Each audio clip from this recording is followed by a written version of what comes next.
Good morning dear students. So अभी previous lecture में मैंने आपको यूनिट 3 करवाया था।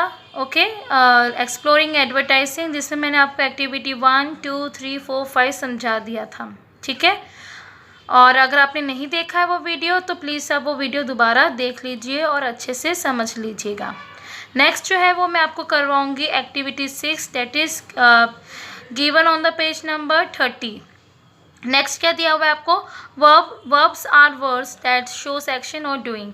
यानी वर्ब्स क्या होते हैं? वो ऐसे वर्ड्स होते हैं जो क्या शो करते हैं? एक एक्शन या एक डूइंग, यानी कि एक एक्शन शो करते हैं। That is the state of being, बताते हैं, एक एक्शन बताते हैं। ठीक है, जैसे for example growing, reading, drinking, laughing. तो ये क्या हो रहा है? ये एक एक्शन वर्ड्स है। Okay, so that is the verbs.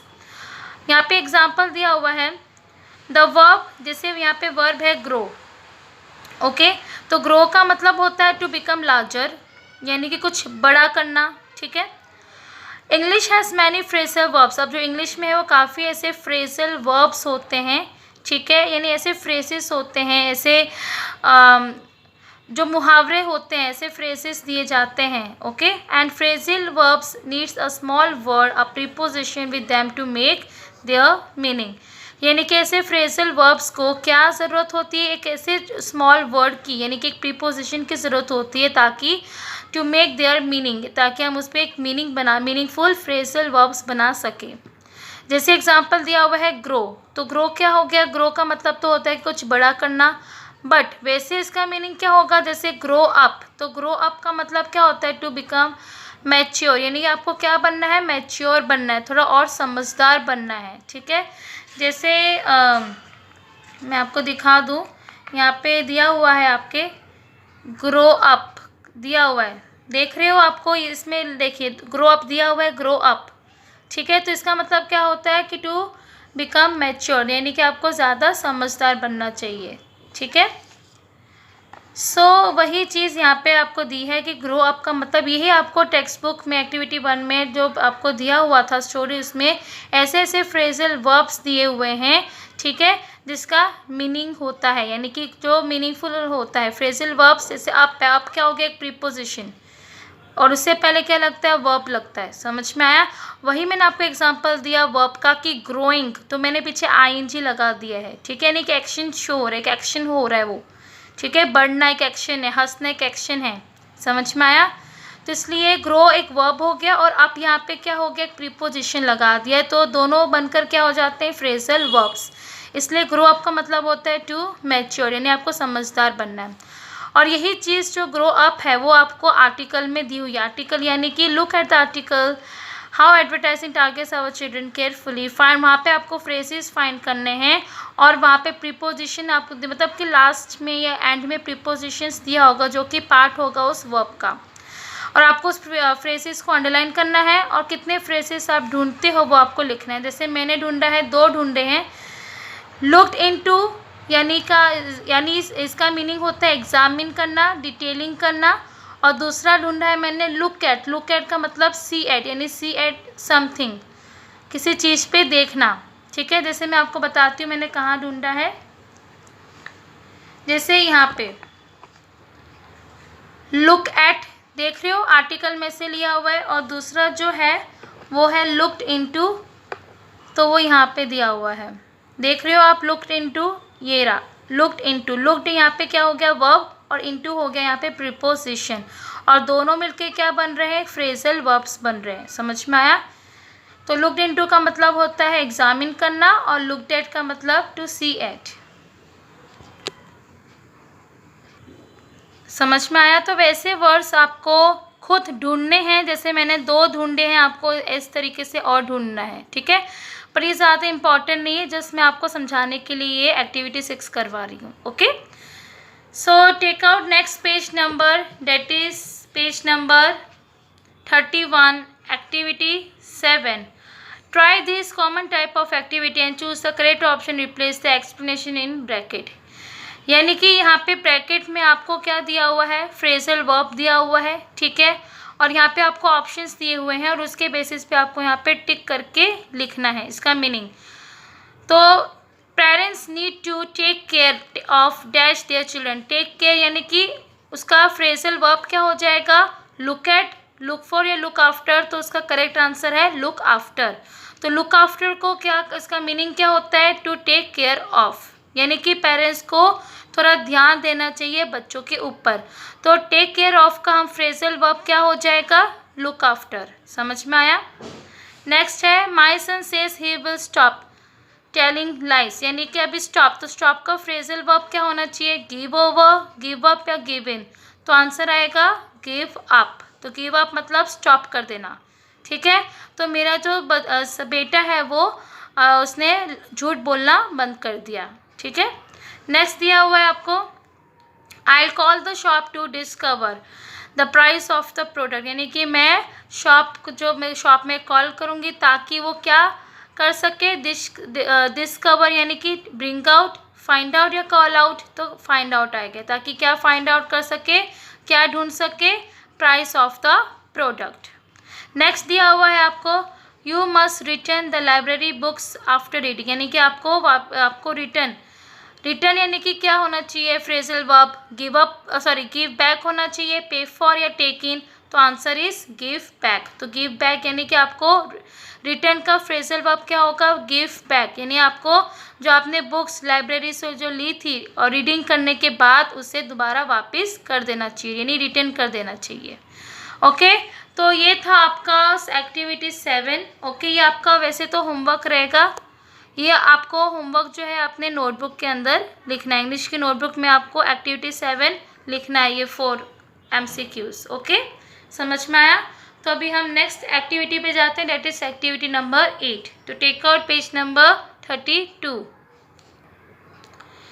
Okay, so activity number 8 यहाँ पे आपको दिया हुआ है, from advertising poem isn't it funny why is it. यहाँ पे एक एडवर्टाइजिंग की पोएम दी हुई है, ये पूरी एक पोएम है। ठीक है, जो इसका टाइटल है isn't it funny and why is it.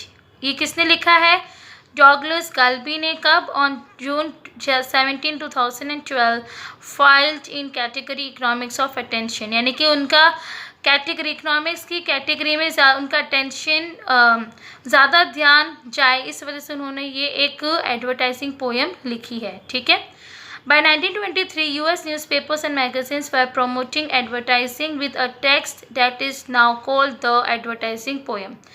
यानी कि करीब 1923 में जो US के उनके जो न्यूज़पेपर्स और मैगजीन्स हैं उन्होंने ये प्रमोट किया था एडवर्टाइजिंग के लिए, एक टेक्स्ट लिखा था जिससे अभी इसको क्या कहा जाता है, now it is known as the advertising poem.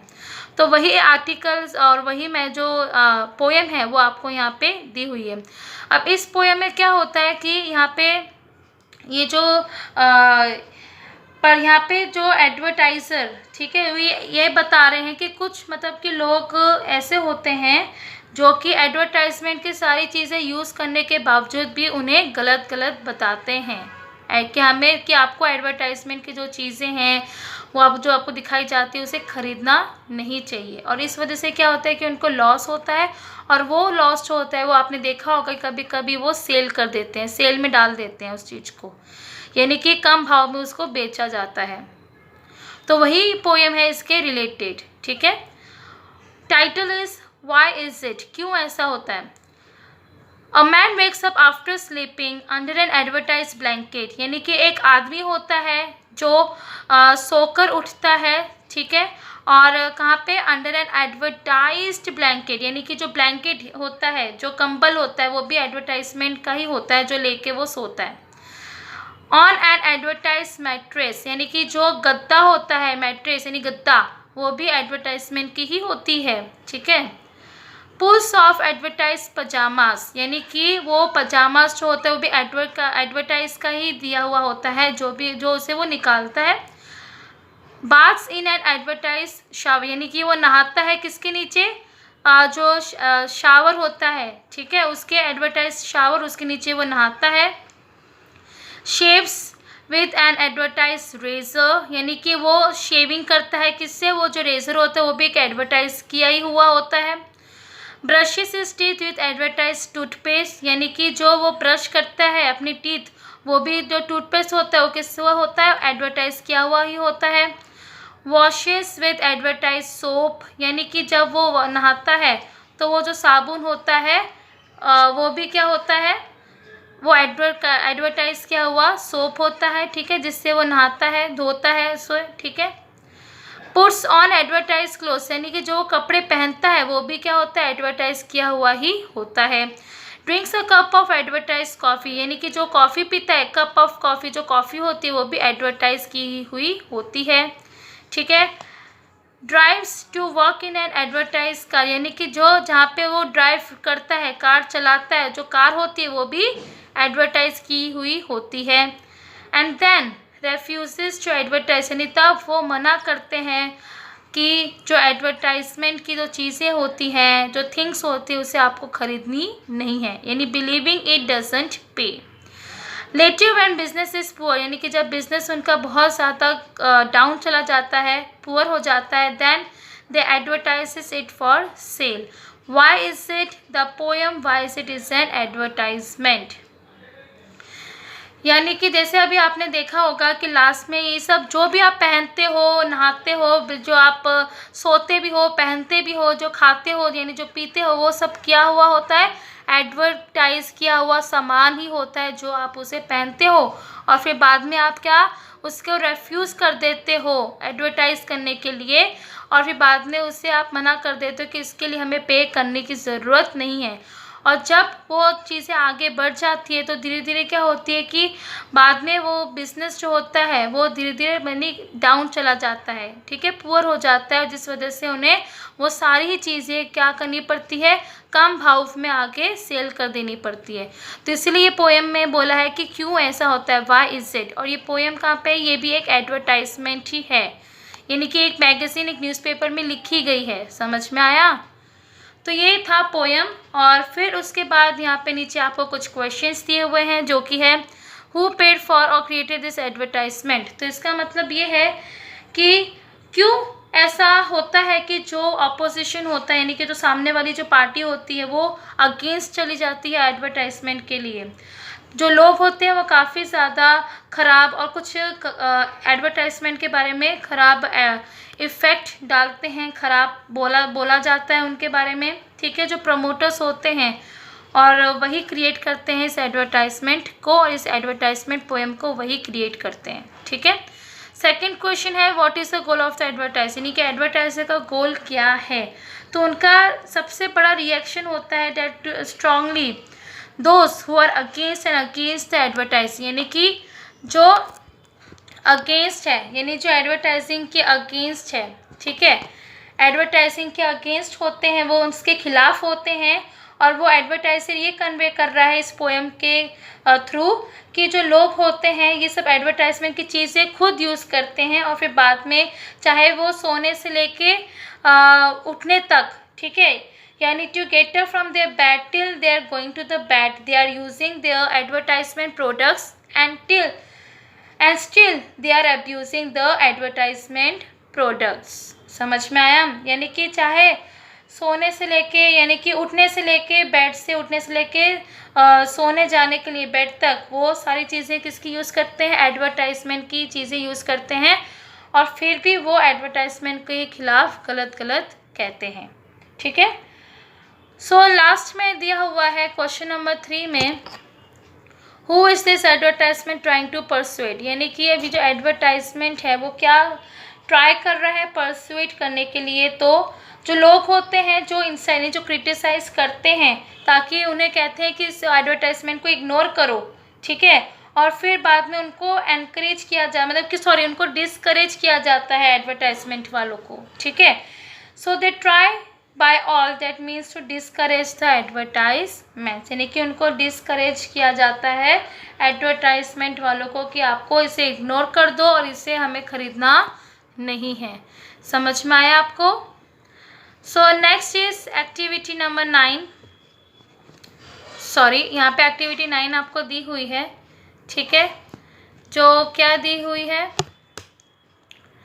आपको work with your partner or a group to create an advertisement. भी आपको खुद एक एडवर्टाइजमेंट क्रिएट करनी है, चाहे आपके एक ग्रुप बनाओ या फिर आपके पार्टनर या फ्रेंड के या कजिन के साथ, ठीक है, वो आपके ऊपर है। अब ये एक्टिविटी 9 जो है ये आपको ज़रूरी नहीं है कि करनी, पर मैं आपको जस्ट समझा रही हूँ, ठीक है। You are a team of advertisers, you are a team of advertisers for a big soft drink company, यानी कि आपको एक टीम ऑफ एडवर्टाइजर, आपको एडवर्टाइज करनी है किसकी, एक बहुत ही बड़े सॉफ्ट ड्रिंक कंपनी के, ठीक है। You want to make a new drink, अभी आपको एक न्यू ड्रिंक बनानी है ताकि आपको किसको बेचनी है, सेल यानी टू हाउस वाइफ्स को बेचनी है। तो आपको डिसाइड करना है कि कौन कैसा ड्रिंक होना चाहिए कि ताकि उन्हें पसंद आए और वो एडवर्टाइजमेंट को देखकर उसे खरीद सके। तो आपको कुछ क्वालिटीज़ देखनी है जो आपको कंसिडर करनी है आपके माइंड में। सबसे पहले टेस्ट कैसा हो, प्राइस कितना होना चाहिए, उसके हेल्थ बेनिफिट्स कैसे होने चाहिए, डाइट कैसा होना चाहिए, कलर कैसा होना चाहिए, कैफाइन, कैफाइन का मतलब होता है कि ये एक ऐसा एल्कलॉइड कंपाउंड होता है, ठीक है, जो कि स्पेशली टी और कॉफ़ी प्लांट होता है जो स्टिमुलेट करते हैं नर्वस सिस्टम को, ठीक है। कार्बोनेशन, कार्बोनेशन यानी कि ये केमिकल रिएक्शन होता है, ठीक है, केमिकल रिएक्शन होता है बाय द कार्बन डाइऑक्साइड जो कि कार्बोनेट या बायोकार्बोनेट या फिर कार्बोनिक एसिड से बना होता है, ठीक है। ये केमिकल रिएक्शन है कार्बोनेशन। उसके बाद है नॉन कार्बोनेशन। नॉन कार्बोनेशन का मतलब क्या होता है कि जो that not having super saturated carbon dioxide in solution, यानी कि जिसमें एसिड या नहीं होता है, ठीक है, उसे कहते हैं नॉन कार्बोनेशन। समझ में आया आपको? ये होता है नॉन कार्बोनेशन जिसमें ये सोल्यूशन नहीं होता है, सुपर सैचुरेटेड सोल्यूशन नहीं होता है, ठीक है। फिर टाइप, बॉटल कैसी टाइप की होनी चाहिए और दूसरे क्वालिटीज़ आपको अपने पार्टनर के साथ डिस्कस करना है। Then what is most important about the housewifes हैं, हाउसवाइफ्स यहाँ पे एक क्वेश्चंस पुट आउट किए हैं जो कि आपको खुद एक दूसरे के साथ बैठकर आपको उस पॉइंट को डिस्कस करना है अपने फ्रेंड्स के साथ या, ठीक है, या पार्टनर के साथ या किसी ग्रुप के साथ, okay.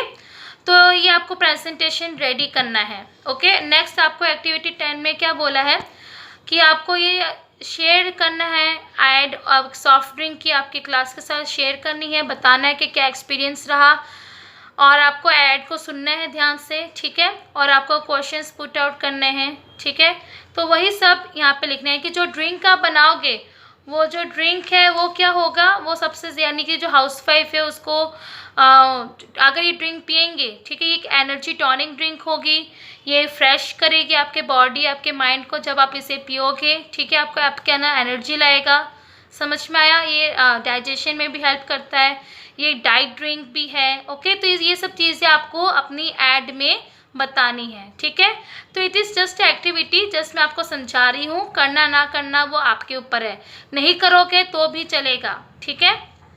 Next take out page number 34, okay. तो ये आपको डिस्कस करना है, कुछ पॉइंट्स डिस्कस, क्वालिटीज़ डिस्कस करनी है सॉफ्ट ड्रिंक के और उसके अकॉर्डिंग आपको उसके इम्पोर्टेंस के अकॉर्डिंग आपको रैंक देना है, जैसे मैंने यहाँ पे दिया हुआ है रैंक देना है। क्वालिटी, टेस्ट तो सबसे नंबर पहले पे आने चाहिए कि टेस्ट कैसा होना चाहिए, प्राइस सेकंड पे, हेल्थ बेनिफिट्स क्या क्या होनी चाहिए, हेल्दी होना चाहिए थर्ड पे, फोर्थ रैंक जाएगा उसकी कलर को, फिफ्थ जाएगा कि तो कौन सी टाइप की बॉटल होनी चाहिए, सिक्स्थ क्या डाइट होनी चाहिए, सेवेंथ कार्बोनेशन यानी कि क्या कौन सा एक सही प्रॉपर एसिड जो हमें डालना है वो कैसा डालना चाहिए, ठीक है, chemical reaction, at non carbonation और नाइन्थ कैफाइन यानी कि इसमें आपको क्या ऐड करना है, विटामिन्स, कैफाइन, टी और कॉफ़ी प्लांट जो होता है ना उसका एक होता है एक एल्कोलॉइड कंपाउंड होता है वो, ठीक है। तो ये इसके हिसाब से आपको क्वालिटीज़ के हिसाब से आपको रैंकिंग देनी है जो मैंने यहाँ पे दी हुई है, ओके। अदर दूसरा में आता है पॉपुलैरिटी, ठीक है, दूसरा आपको ये पॉपुलैरिटी यानी कि कैसा है, पॉपुलर है कि नहीं वो करना है। नीचे आपको दिया हुआ है कुछ क्वेश्चंस पुट आउट करना है आपके क्लासमेट्स के सामने, जब आप वो ऐड आप दिखा दोगे तो क्लासमेट्स आपसे क्वेश्चंस पुट आउट किए हैं जो कि व्हाट डिड योर क्लासमेट्स से is important about their drink, यानी कि जब आप ये ड्रिंक आप जब लोगे तो इसका क्या इंपॉर्टेंस है, तो कमाल का ड्रिंक है यानी ऑसम है ये। नेक्स्ट, क्या ये एडवर्टाइज़र को पसंद आया, समझ में आया, क्या ये हाउसवाइफ के लिए इम्पॉर्टेंट है। Would you and your partner buy the drink sold by your classmates why or why not, क्या ये एडवर्टाइज़र जो है इसने समझाने में कामयाब हुआ है, क्या ये इम्पॉर्टेंट है हाउसवाइफ के लिए, और क्या ये पार्टनर जो है ये ड्रिंक को बाय कर पाएगा। तो यहाँ पे मैंने लिखा है no, not exactly because it is a healthy soft drink, यानी कि ज़्यादा नहीं कर पाएगा, यानी कुछ ही हैं जो अट्रैक्ट हो पाएंगे या कुछ इससे अट्रैक्ट नहीं हो पाएंगे। क्यों? Because it is a healthy soft drink. Okay, तो ये था आपका एक्टिविटी। इसी तरीके से आपका चैप्टर नंबर 3 जो है ये कंप्लीट होता है। ठीक है, और आपको 9 और 10 एक्टिविटी 9, 10 करने की कोई ज़रूरत नहीं है, अपनी नोटबुक में लिखने की ज़रूरत नहीं है, ये सिर्फ मैंने आपको समझाने के लिए समझाया है ये एक्टिविटी। ठीक है, आपको होमवर्क में क्या करना है, एक्टिविटी 8 करनी है, होमवर्क में पोएम लिखना है। ठीक है, सिर्फ पोएम ही लिखनी है। ओके, और एक्टिविटी 7 में जो आपको MCQ दिया हुआ है वो जस्ट 4 MCQs आपको अपने नोटबुक के अंदर लिखना है। ठीक है, जस्ट ये 2 होमवर्क है, बाकी मैं आपको हार्ड वर्ड्स दूंगी, वो हार्ड वर्ड्स आपको लिखना होगा। ठीक है, तो ये है आपका होमवर्क। ठीक है, तो आई होप आपको ये अच्छे से समझ में आ गया होगा। ठीक है, so thank you and have a nice day.